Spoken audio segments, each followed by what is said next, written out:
Bagaimana cara mengetahui formasi ASN 2021? Saya bingung. Apakah ini sulit?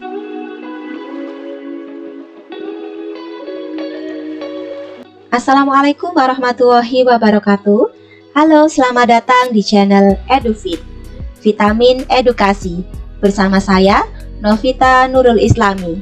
Channel ini membahas tentang berbagai materi pelajaran, latihan soal, publikasi dan penulisan ilmiah, berbagai tutorial, serta pengetahuan lainnya yang mungkin akan bermanfaat untuk kalian. Terima kasih bagi kawan-kawan yang sudah mendukung channel ini dengan cara subscribe, like, dan komen. Dan untuk mendapatkan notifikasi video terbaru dari channel ini, silahkan bagi kawan-kawan yang belum subscribe untuk subscribe dan tekan tombol loncengnya.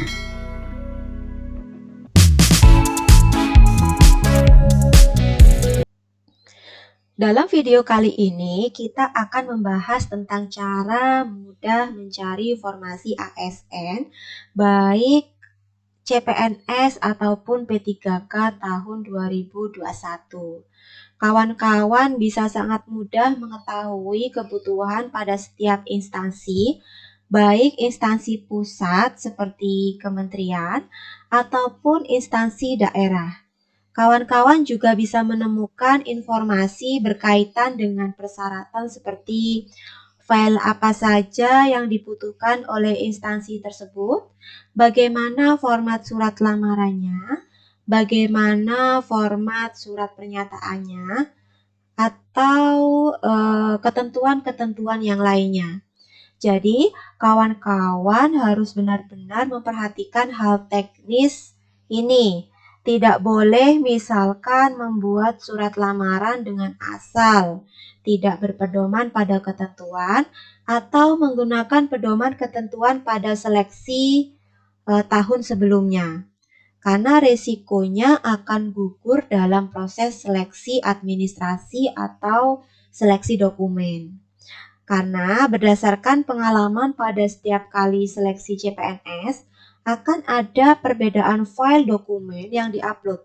Oleh karena itu, agar kawan-kawan tidak bingung dalam mencari informasi, silahkan simak video ini sampai selesai.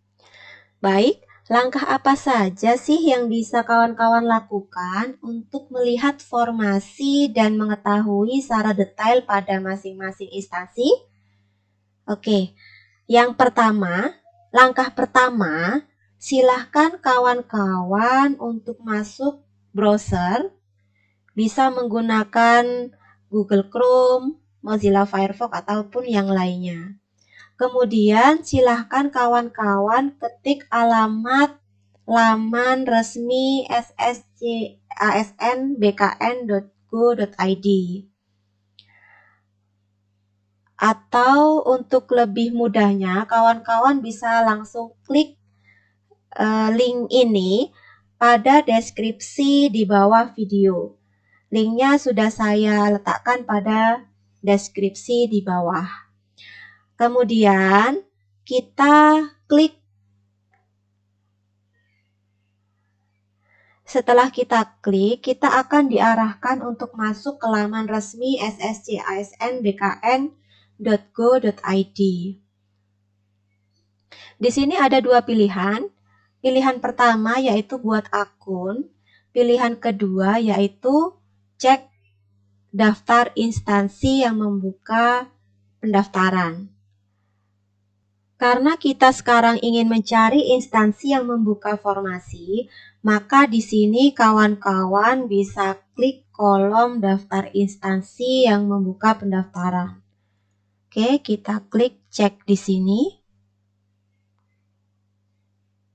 Dan akan muncul daftar semua instansi yang membuka lowongan, baik kementerian pusat ataupun instansi daerah.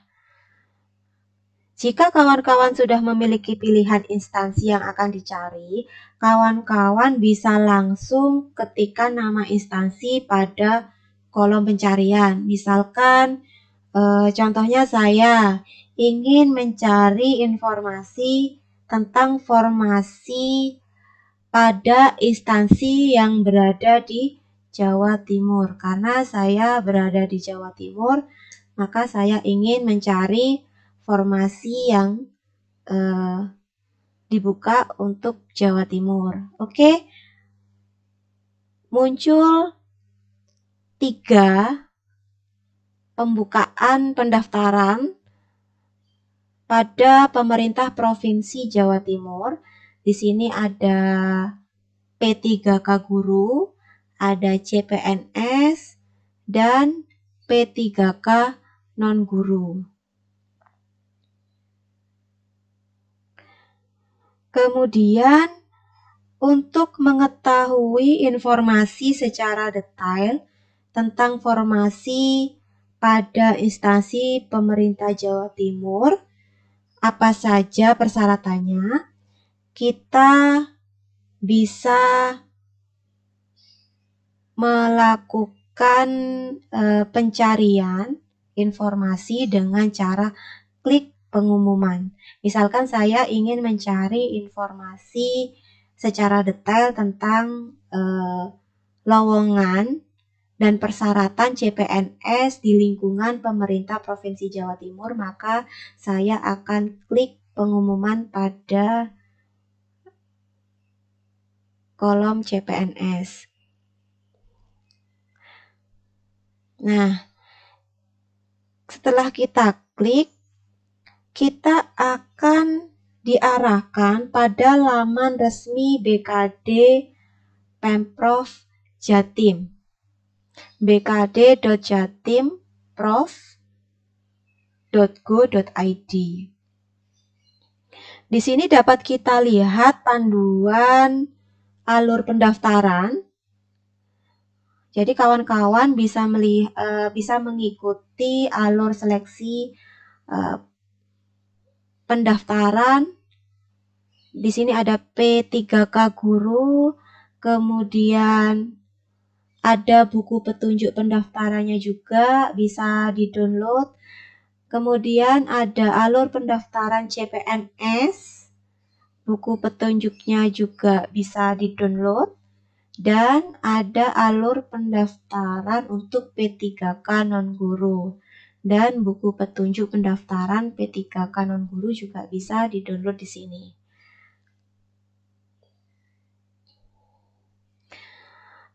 Kemudian untuk selanjutnya kita juga mendapatkan informasi lengkap berkaitan dengan pengumuman dan lampiran-lampiran.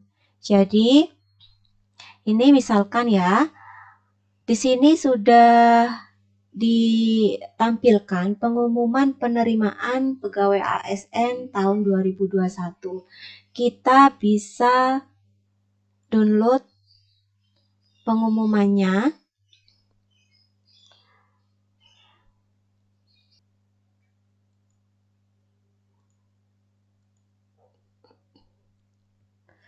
Oke, kita sudah buka pengumuman tentang penerimaan pegawai aparatur sipil negara di lingkungan pemerintah Provinsi Jawa Timur tahun anggaran 2021.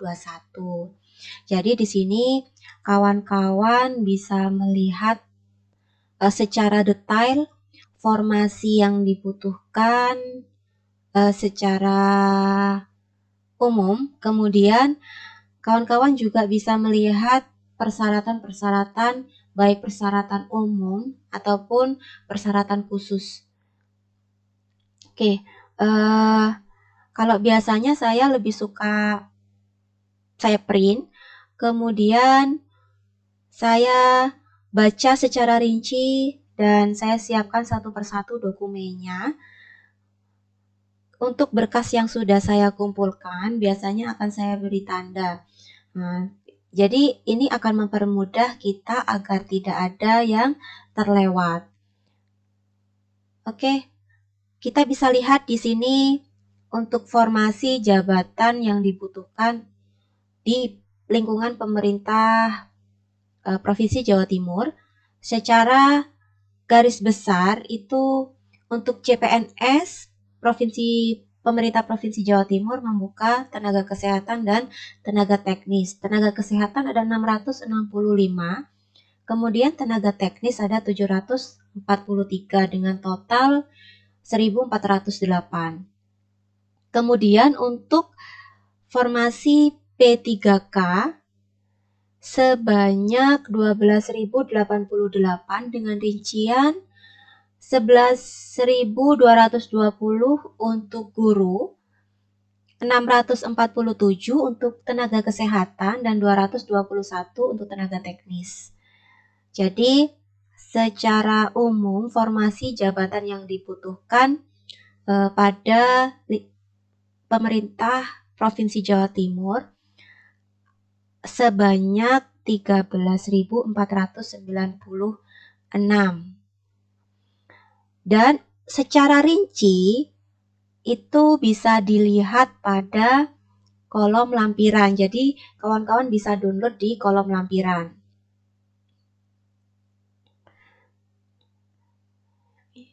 Untuk persyaratan, jadi kemudian yang perlu kawan-kawan perhatikan itu adalah persyaratan. Jadi di sini ada persyaratan umum, pendaftar pegawai ASN ya, ini persyaratan umumnya ada 8 poin. Silakan untuk kawan-kawan pelajari, pastikan bahwa kawan-kawan memenuhi persyaratan umum ini. Kemudian yang penting juga untuk kawan-kawan harus penuhi adalah persyaratan khusus. Nah, ini misalkan ya, salah satu contohnya yaitu persyaratan khusus bagi CPNS. Poin A, pelamar CPNS terbagi dalam 3 formasi. Ada formasi umum, ada formasi khusus disabilitas, ada formasi khusus cum laude. Jadi, pastikan dulu kawan-kawan ini akan memilih formasi yang mana. Mau formasi umum, formasi khusus. Formasi khusus ada disabilitas dan cum laude.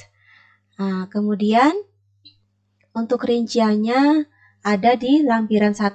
Silahkan untuk di-download lampiran 1. Untuk poin B, usia paling rendah 18 tahun dan paling tinggi 35 tahun pada saat melamar. Dikecualikan bagi pelamar untuk jabatan dan kualifikasi pendidikan dokter dan dokter gigi. Dengan kualifikasi pendidikan dokter, spesialis dan dokter gigi spesialis dapat melamar dengan batas usia paling tinggi 40 tahun pada saat melamar. Kenapa pada kualifikasi pendidikan dokter dan dokter gigi, dokter spesialis itu bisa 40 tahun karena masa studi mereka itu panjang sekali. Nah, berbeda dengan masa studi untuk jurusan-jurusan lain ya. Jadi berbeda. Makanya untuk khusus kualifikasi pendidikan dokter diberikan rentang waktu maksimal paling tinggi 40 tahun. Kemudian poin C, tidak berkedudukan sebagai calon PNS, prajurit Tentara Nasional Indonesia atau anggota Kepolisian Negara Republik Indonesia. Jadi yang boleh melamar adalah kawan-kawan yang tidak berkedudukan sebagai ini. Ya, jadi pastikan memang kawan-kawan belum menjadi calon PNS ataupun prajurit TNI dan anggota kepolisian. Poin D, pelamar wajib membuat surat pernyataan bersedia mengabdi pada instansi pemerintah yang bersangkutan saat melamar dan tidak mengajukan pindah dengan alasan pribadi paling singkat yaitu selama 10 tahun sejak diangkat menjadi PNS, diangkat sebagai PNS. dalam hal pelamar sudah dinyatakan lulus oleh PPK, tetap mengajukan pindah, yang bersangkutan dianggap mengundurkan diri. Jadi, ketentuan ini itu berada pada atau terdapat pada Permen PAN RB nomor 23 tahun 2019. Jadi PNS yang bisa mengajukan pindah adalah dia yang sudah lebih dari 10 tahun mengabdi sejak diangkat menjadi PNS. Jadi kawan-kawan di sini harus hati-hati dalam memilih penempatan sehingga nanti tidak berpikir untuk mengajukan pengunduran diri. Oke, untuk poin E, memiliki kualifikasi pendidikan sesuai dengan persyaratan jabatan. Ini sangat penting, jadi jangan sampai kawan-kawan melamar pada formasi jabatan yang tidak sesuai dengan ijazah kawan-kawan. Pasti nanti akan gugur. Di pelamar dengan lulusan perguruan tinggi dalam negeri memiliki ijazah dari perguruan tinggi dalam negeri dan atau program studi yang terakreditasi pada BAN PT atau Pusat Pendidikan Tenaga Kesehatan, Lembaga Akreditasi Mandiri Pendidikan Tinggi Kesehatan pada saat kelulusan yang dibuktikan dengan tanggal kelulusan yang tertulis pada ijazah. Jadi,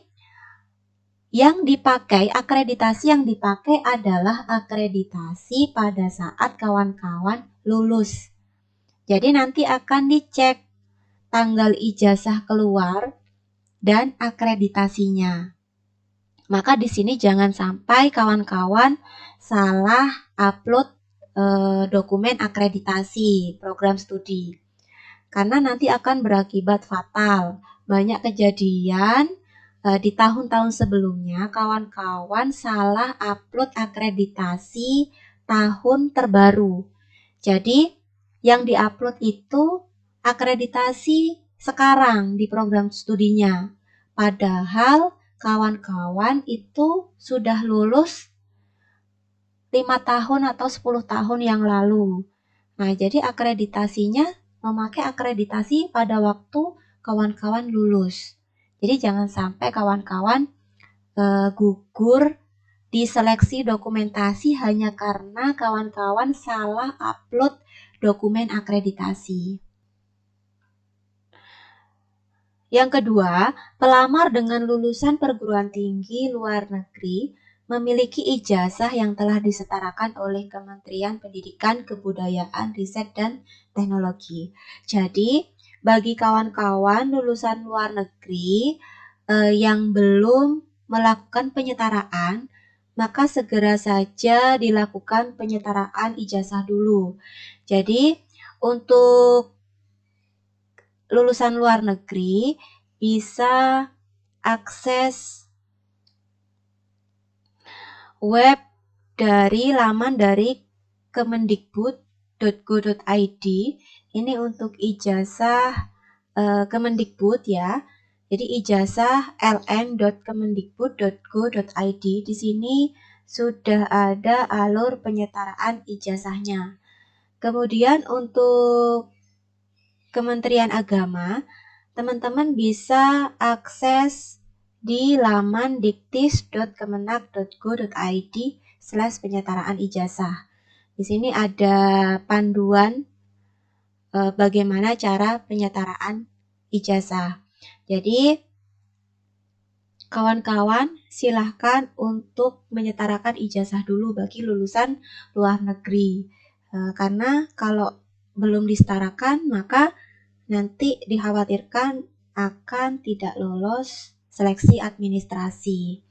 Untuk link penyetaraan ijazah, silahkan untuk lihat deskripsi di bawah video ini sudah saya letakkan di kolom deskripsi. Oke, lanjut.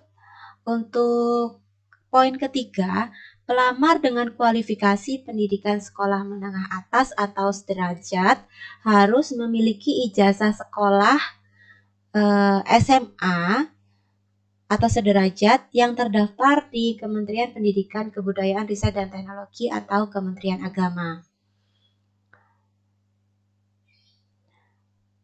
Kemudian, pelamar CPNS yang melamar pada kebutuhan jenis jabatan tenaga kesehatan yang mensyaratkan surat tanda registrasi harus melampirkan STR sesuai jabatan yang dilamar.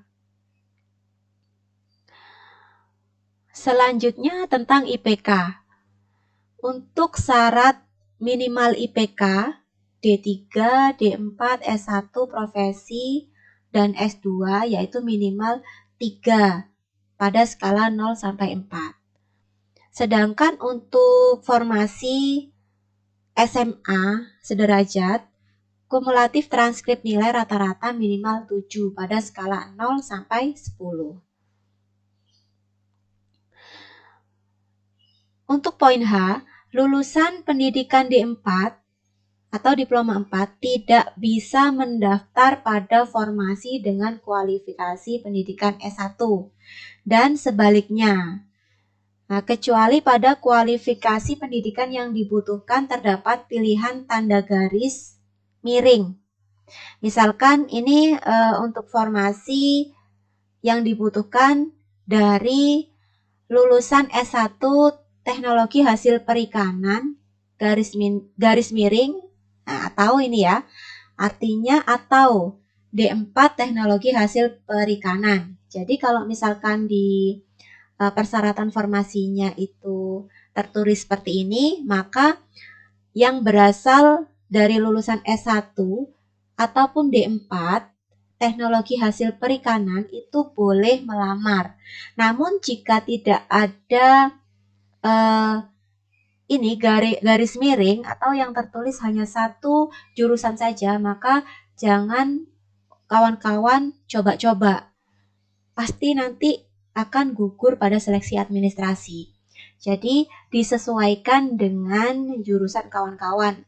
Apakah D4 ataupun S1 meskipun antara S1 dan D4 ini setara.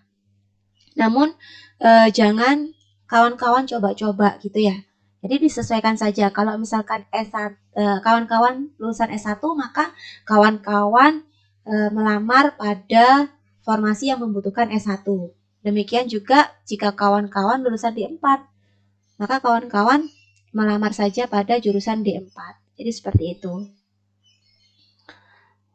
Kemudian ini ada juga syarat-syarat pada formasi-formasi khusus, syarat-syarat khusus seperti tinggi badan,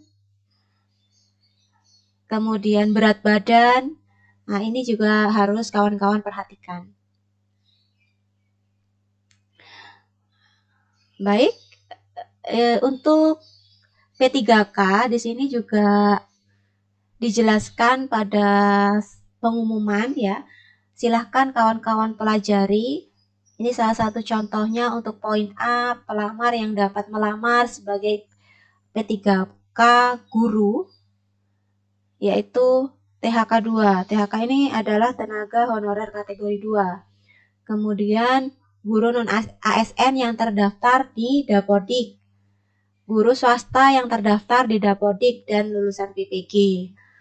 Jadi silahkan nanti kawan-kawan pelajari, di sini sudah detail dijelaskan syarat-syarat khusus bagi CPNS, P3K guru dan non-guru.